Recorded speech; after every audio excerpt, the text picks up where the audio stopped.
Welcome to chemistry planet. आज के video lecture में हम डिस्कस करने वाले हैं फ्लैश फोटोलिसिस।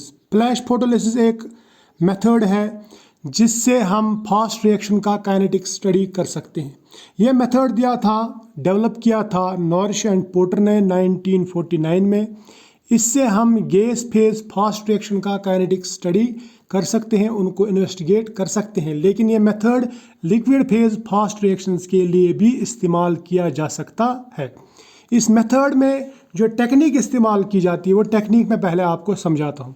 देखिए होता क्या है, इसमें एक रिएक्शन वेसल लेते हैं इसके इंस्ट्रूमेंट में, जिसमें हम रिएक्टेंट डालते हैं और इन रिएक्टेंट्स के थ्रू लाइट पास करा के उनका एब्जॉर्बेंस मेजर कराते हैं एक स्पेक्ट्रोफोटोमीटर के ज़रिए से। ठीक है, ये रिएक्टेंट्स तब तक रिएक्ट नहीं करते जब तक इनके ऊपर एक हाई इंटेंस फ्लैश डाला जाता है, यानी इनके ऊपर इंसिडेंट कराया जाता है एक हाई इंटेंस फ्लैश लाइट। तो ये flash of high intensity light जब हम इसके ऊपर डालते हैं, ये डालते हैं फॉर 10 माइक्रोसेकंड्स, यानी 10⁻⁻⁶ सेकंड्स के लिए। इससे क्या होता है, इस फ्लैश से इस रिएक्शन वेसल में जो मॉलिक्यूल्स रहते हैं वो या तो एटम्स में कन्वर्ट होते हैं, या फिर आयॉन्स में, या फ्री रेडिकल्स में, या वो एक्साइटेड स्पीशीज़ में कन्वर्ट होते हैं। उससे क्या होता है, उससे यहाँ का जो लाइट एब्जॉर्बेंस है वो चेंज हो जाता है, वो हमें एक पीक दिखाता है, यानी एब्जॉर्बेंस कम भी हो सकता है, ज़्यादा भी हो सकता है। उससे हमें पता चलता है कि यहाँ पे कुछ नई स्पीशीज़ बन गई। अब वो नई स्पीशीज़ की लाइफ कितनी है वो हमें पता चलेगा कि एब्जॉर्बेंस चेंज कब तक हो रहा है, यानी चेंज इन एब्जॉर्बेंस जो है वो कितनी देर तक रुकता है।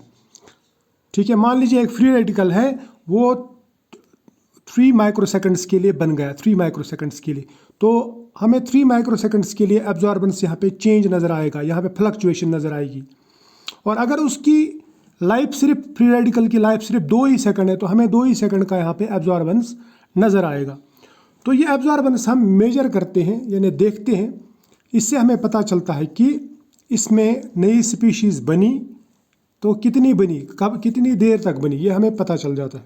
ठीक है, और ये जो फ्लैश की मदद से यहाँ पे एटम्स, आयॉन्स या फ्री रेडिकल्स मिलते हैं, या एक्साइटेड स्टेट मॉलिक्यूल्स मिलते हैं, इनका भी हमें लाइफ पता चल जाता है। हमें ये पता लगता है कि ये कब बने, कब वापस प्रोडक्ट में कन्वर्ट होंगे, या कब वापस रिएक्टेंट में कन्वर्ट होंगे। अब मैंने आपसे ये कहा कि ये जो फ्री रेडिकल्स, एटम्स या एक्साइटेड मॉलिक्यूल्स हैं, इनको हम स्पेक्ट्रोस्कोपिकली डिटेक्ट करते हैं, इसलिए इस मेथड को हम काइनेटिक स्पेक्ट्रोस्कोपी मेथड भी कहते हैं। आजकल लेज़र्स का इस्तेमाल भी किया जाता है और लेज़र्स से फोटोकेमिकल रिएक्शंस का रेट अप टू 10⁻⁻12 सेकंड्स तक मेजर किया जा सकता है। यानी अगर किसी स्पीशी की लाइफ 10⁻⁻12 सेकंड से, यानी पिको सेकंड्स, तो वो भी हम मेजर कर सकते हैं, डिटरमाइन कर सकते हैं। इसका रेट भी हम यहाँ पे बता सकते हैं। तो ये लेज़र की मदद से हमें ये फ़ायदा हुआ है। ठीक है, अब इस टेक्निक की मदद से अगर हमें रेट कांस्टेंट निकालना हो, यानी स्पेसिफिक रिएक्शन रेट, तो फर्स्ट ऑर्डर के लिए 10⁵ पर सेकंड तक का रेट काइनेटिक्स हम निकाल सकते हैं, रेट कांस्टेंट हम निकाल सकते हैं, यानी स्पेसिफिक रिएक्शन रेट निकाल सकते हैं। इसी तरह से अगर सेकंड ऑर्डर रिएक्शन होगी तो उसके लिए 10⁻11 पर मोल लीटर सेकंड, या मैं बोलूँगा 10⁻11 लीटर पर मोल पर सेकंड तक का रेट निकाल सकते हैं। क्लियर, यानी रेट कांस्टेंट निकाल सकते हैं। रेट मीन्स यहाँ पे रेट कांस्टेंट बोल रहा हूँ मैं, यानी स्पेसिफिक रिएक्शन रेट। अब इस टेक्निक में जो हम फ्लैश डालते हैं, जिससे हम ये फ्री रेडिकल्स प्रोड्यूस कराते हैं, या एटम्स प्रोड्यूस कराते हैं, या एक्साइटेड मॉलिक्यूल्स प्रोड्यूस कराते हैं, ये सिंपल यूवी विजिबल लाइट भी हो सकता है, तब हम इसको कहते हैं फ्लैश फोटोलिसिस। अगर हमने ये लाइट इस्तेमाल किया एक्साइटेशन के लिए या मॉलिक्यूल को डिसोसिएट कराने के लिए। लेकिन अगर charged particles like electrons produce किए, या यूज़ किए to generate these excited molecules या फ्री रेडिकल्स नहीं बनेंगे, यहाँ पे एटम्स या आयॉन्स बनाने के लिए अगर हमने high energy radiations like electron beam या फिर आयॉन बीम हमने इस्तेमाल किया, उस वक्त हम उसको कहेंगे पल्स रेडियोलिसिस। पल्स रेडियोलिसिस, ये याद रखना। फ्लैश फोटोलिसिस और पल्स रेडियोलिसिस में सिर्फ यही फ़र्क है। फ्लैश में हम यूवी विजिबल का इस्तेमाल करते हैं और पल्स रेडियोलिसिस में हम चार्जड पार्टिकल्स का इस्तेमाल करते हैं, रेडिएशंस का, या मैं बोलूँगा हाई एनर्जी पार्टिकल्स का इस्तेमाल करते हैं। क्लियर, यहाँ तक तो समझ में आया? शाबाश। अब हम देखते हैं कि इसका जो इंस्ट्रूमेंट है वो कैसा होगा और वो इंस्ट्रूमेंट किस तरह वर्क करता है, वो वर्किंग हम यहाँ पे डिस्कस करेंगे। तो इंस्ट्रूमेंटेशन एंड वर्किंग में हम देखेंगे कि इसका इंस्ट्रूमेंट होता कैसा है। देखिए इसमें क्या होता है, ये एक इंस्ट्रूमेंट रहता है, एक डिवाइस रहता है जिसमें एक सैंपल सेल फिट हुआ रहता है और एक light source, you visible light source, जो लाइट बीम इस सैंपल के थ्रू पास कराता है। ये जो ट्यूब है ये ट्रांसपेरेंट ट्यूब है, कॉर्ड्स ट्यूब रहता है, जैसे मैंने कहा था कि 50 सेंटीमीटर लेंथ में रहता है और इसमें यहाँ पे हम 2 सेंटीमीटर डायमीटर रखते हैं। इसके थ्रू लाइट जा रही है, फिर यहाँ से वापस निकलती है और लाइट यहाँ से निकलने के बाद में एक मोनोक्रोमेटर में जाती है जो एक पर्टिकुलर वेवलेंथ को सिलेक्ट करता है। अब इससे क्या पता चलता है हमें कि जब हम यहाँ से लाइट यहाँ डालते हैं मोनोक्रोमेटर में जाने के बाद में ये देता है फोटो मल्टीप्लायर पे ये लाइट। इससे हमें पता चलता है कि ये सैंपल कितना लाइट एब्जॉर्ब करता है एक पर्टिकुलर वेवलेंथ का, ठीक है। और फोटो मल्टीप्लायर देता है ऑसिलोस्कोप को सिग्नल, तो यहाँ पे एक ग्राफ प्रोड्यूस होता है, ठीक है।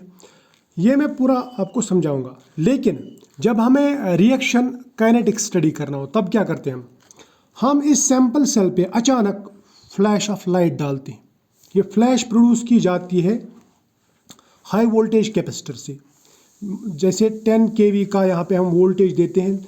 ये फ्लैश लैंप जो है यहाँ पे फ्लैश लैंप, इसमें लो प्रेशर पे गैसेस रहते हैं जो एक्साइट होकर लाइट देते हैं, फास्ट देते हैं लाइट, या हम इसमें लेज़र का इस्तेमाल भी कर सकते हैं। ये फ्लैश ऑफ लाइट जब इस सैंपल पे पड़ती है तो यहाँ पे आयोन्स बनते हैं, फ्री रेडिकल्स बनते हैं, एटम्स बनते हैं या एक्साइटेड मॉलिक्यूल्स बनते हैं। उससे क्या होता है, उससे इस सैंपल में जो एब्जॉर्बेंस है, एब्जॉर्बिंग पावर, वो चेंज हो जाता है। मतलब वो एब्जॉर्बेंस बढ़ भी सकता है, घट भी सकता है। अगर मान लीजिए एक पर्टिकुलर वेवलेंथ पे एक फ्री रेडिकल लाइट एब्जॉर्ब कर सकता है, सिर्फ फ्री रेडिकल, तो फिर एब्जॉर्बेंस बढ़ेगा। अगर ओरिजिनल मॉलिक्यूल्स लाइट एब्जॉर्ब करेंगे तो फिर ये यहाँ पे एब्जॉर्बेंस कम होगा। जब एब्जॉर्बेंस यहाँ पे कम होगा तो यहाँ पे ट्रांसमिटेड लाइट ज़्यादा होगी। अगर यहाँ पे एब्जॉर्बेंस बढ़ गया तो ट्रांसमिटेड लाइट कम होगी। अब वो एक पर्टिकुलर वेवलेंथ की इंटेंसिटी कम हुई कि ज़्यादा हुई, ये हमें फोटो मल्टीप्लायर बताएगा, क्योंकि इसमें फ्लक्चुएशन आएगी। ये सिग्नल देगा ऑसिलोस्कोप को। ऑसिलोस्कोप ग्राफ ड्रा करेगा कि कितनी देर तक चेंज आई, कितने टाइम तक ये नई स्पीशीज जिंदा रही, या कितनी देर के बाद में प्रोडक्ट बना, ये हमें इससे पता चल जाता है। क्लियर। उसके बाद में यहाँ पे एक रहता है ट्रिगर सिग्नल। ये ट्रिगर सिग्नल हमें यहाँ पे इस फ्लैश लैंप को सिग्नल देता है कि फ्लैश कब देना है, कितना देना है और कब स्टॉप करना है। तो इससे हमें यहाँ पे एब्जॉर्बेंस मिलता है। इससे हमें ये पता चलता है कि प्रोडक्ट कितना बना, कब बना, कितनी देर के बाद बना। ये सब हमें इस फोटो मल्टीप्लायर की सिग्नल से पता चल जाता है। यानी हम यहाँ पे रेट ऑफ रिएक्शन निकाल सकते हैं। क्लियर। फास्ट रिएक्शंस का जो मैंने कहा अभी कि पिको सेकंड्स के लिए 10⁻⁻12 सेकंड्स की अगर लाइफ होगी तब भी हम वो डिटरमाइन कर सकते हैं। अब ये जो इंटेंसिटी मैंने कहा, ये हम फोटो मल्टीप्लायर से मेजर तो करते हैं और उसके बाद में ऑसिलोस्कोप उसको डिस्प्ले करता है। अब अगर हमें रेट डिटरमाइन करना हो कि एक रिएक्शन का रेट कैसा है, for example first order reaction है हमारे पास, फर्स्ट ऑर्डर रिएक्शन, उसका रेट निकालना है, फास्ट रिएक्शन का रेट, तो हम क्या करते हैं, हम ग्राफ करते हैं प्लॉट बिटवीन इंटेंसिटी और टाइम। यानी यहाँ पे जो इंटेंसिटी आ रही है लाइट की एब्जॉर्बेंस के बाद में, यहाँ पे एब्जॉर्ब होने के बाद में इस लाइट की कितनी इंटेंसिटी बचती है वो हमें यहाँ पे दिखाता है। या मैं बोलूँगा कितना एब्जॉर्बेंस हुआ वो हम मेजर कर सकते हैं। जैसे यहाँ पे optical density versus time graph, कितने टाइम के लिए एब्जॉर्बेंस दिखाया इसने, या इंटेंसिटी कितनी एब्जॉर्ब हुई और कितने टाइम पे हुई, इसके लिए हमें ये ग्राफ मिलता है। इस ग्राफ से हम रेट ऑफ रिएक्शन मेजर कर सकते हैं। तो आई होप ये आपको समझ में आया होगा कि फ्लैश फोटोलिसिस को कैसे हम यूज़ करते हैं to study rate of fast reactions. तो मिलते हैं नेक्स्ट वीडियो में, तब तक के लिए बाय।